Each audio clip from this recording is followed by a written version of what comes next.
a dar inicio al estudio de la integral, que es el tema central de este. Veamos una pequeña introducción de este tema. Definiremos el área de regiones limitadas por el eje horizontal, es decir, el eje de las X, las rectas X igual a A, X igual a B, y la gráfica de la función tal que f de X es mayor o igual que 0 para toda X que esté en el intervalo cerrado a B. Denotaremos a esta región por R de f, A, B, y el número que asignaremos como área de esta R la llamaremos en la integral de f sobre el intervalo cerrado a B. Posteriormente encontraremos la manera de definir la integral para funciones que no satisfacen la condición de ser mayor o igual que 0 para toda X en el intervalo cerrado a B.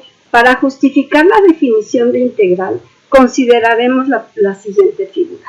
Entonces, en la figura aparece la gráfica de la función en azul y vamos a considerar el intervalo AB, lo vamos a dividir en T1, T2, T3 y T4.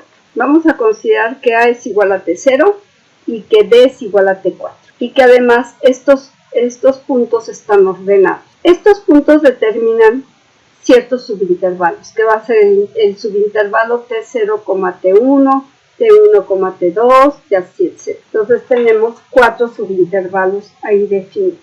Sobre el intervalo T0, T1, la función f tiene un valor mínimo, m minúscula 1, y uno máximo, m mayúscula 1. Análogamente vamos a llamar m minúscula i el valor mínimo y m mayúscula i el valor máximo de f en el intervalo cerrado ti menos 1 ti. Vamos a ver otra vez la gráfica y entonces vamos a considerar, entonces m minúscula 1 es este valor, m mayúscula 1 es este valor. En este intervalo de aquí, m minúscula 2 es este valor y m mayúscula 2 es este otro valor. Entonces, en cada subintervalo podemos determinar, por ejemplo, en el subintervalo T2, T3, el valor m minúscula 3 es este de acá y el valor m mayúscula 3 es este otro de acá. Bueno, vamos a considerar esta suma, que no es otra cosa que el área de cada uno de los rectangulitos que aparecen sombreados aquí. Entonces vamos a ver el primero. El primero, T1 menos T0, es esta distancia que tenemos aquí. Y M1 es el valor este de acá. Entonces es el área de este rectangulito. O sea, base por altura. Este de acá, la base es T2 menos T1 y la altura M2 va a ser esta de acá.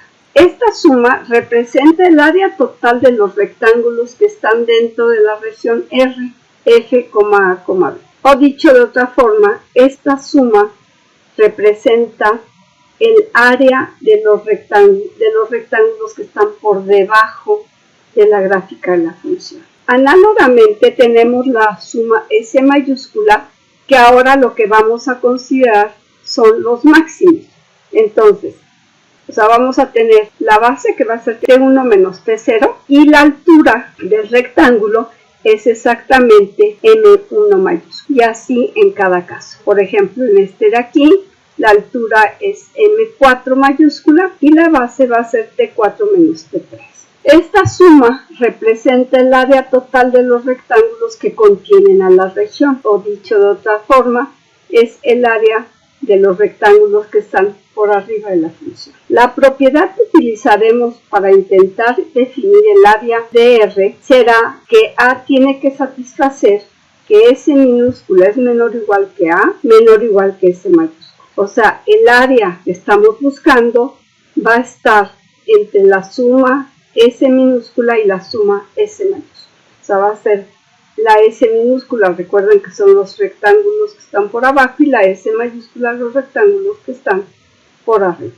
Vamos a construir la integral. Pero antes de construir la integral necesitamos algunos conceptos. Veamos la siguiente definición. Vamos a considerar un intervalo cerrado a B. Una partición del intervalo cerrado AB es una colección finita de puntos T0 hasta Tn del intervalo cerrado AB que cumplen con la siguiente propiedad.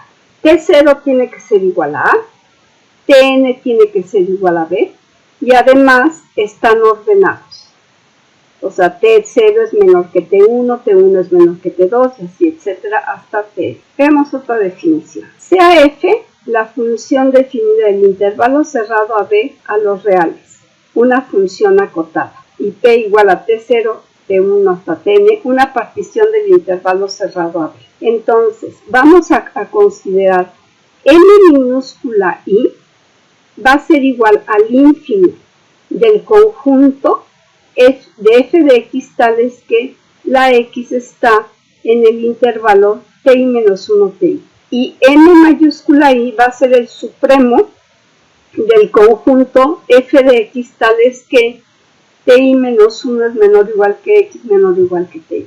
Definiremos la suma inferior de f para p como, la vamos a denotar como L de f, P. Esto es por su abreviatura en inglés. No me gusta mucho, pero como todos los libros lo hacen así, no quiero meter más lío, entonces lo voy a denotar así. Va a ser la suma desde igual a 1 hasta n de m minúscula i por ti menos 1. Es decir, es el ínfimo que alcanza la función en el 10º intervalo de la partición por la longitud del intervalo. Y la suma superior de f para p la vamos a denotar por u de f, p, y va a ser la suma desde igual a 1 hasta n del supremo m mayúscula i por ti menos 1. Otra vez va a ser la longitud del intervalo, del 10º intervalo multiplicado por el supremo alcanzado en dicho intervalo. Veamos las siguientes observaciones. Las sumas L de fp y U de fp corresponden a S minúscula y a S mayúscula en el ejemplo anterior. M minúscula I y M mayúscula I existen gracias a que f está acotada en el intervalo cerrado AB. No se ha pedido continuidad para f. Entonces, m minúscula i no tiene por qué ser el mínimo de la función en el intervalo cerrado ti menos 1 ti, ni m mayúscula i el máximo de la función en el mismo intervalo. O sea, sabemos que m minúscula i es el ínfimo y m mayúscula i es el supremo, pero no tienen por qué coincidir con el máximo y con el mínimo a menos de que la función sea continua. Como m minúscula i por ti menos 1 es menor o igual que m mayúscula i por ti menos 1 para cada i, entonces L de fp, que es igual a la suma de los ínfimos por las longitudes del intervalo, va a ser menor o igual que la suma de los supremos por la longitud del intervalito. Y eso es igual a U de fp. Es decir, tenemos que L de fp es menor o igual que U de fp. Vamos a justificar este hecho. Si n es igual a 2, sabemos que m minúscula 1 por t1 menos t0 es menor o igual que m mayúscula 1 por t1 menos t0. Si sumamos m2 por t2 menos t1 en ambos miembros de la desigualdad se conserva y nos queda m1 por t1 menos t0 más m2 por t2 menos t1 es menor o igual que m1 mayúscula por t1 menos t0 más m2 minúscula por t2 menos t1. Y ahora tenemos que m minúscula 2 por t2 menos t1 es menor o igual que m mayúscula 2 por t2 menos t1. Si sumamos a ambos miembros de la desigualdad m mayúscula 1 por t1 menos t0, la desigualdad se conserva. Nos queda m mayúscula 1 por t1 menos t0 más m minúscula 2 por t2 menos t1 menor o igual que m mayúscula 1 por t1 menos t0 más m mayúscula 2 por t2 menos t1. Y ahora por transitividad tenemos que m minúscula 1 por t1 menos t0 más m minúscula 2 por t2 menos t1 es menor o igual que esto que tenemos aquí, pero esto que tenemos aquí es lo mismo que tenemos acá.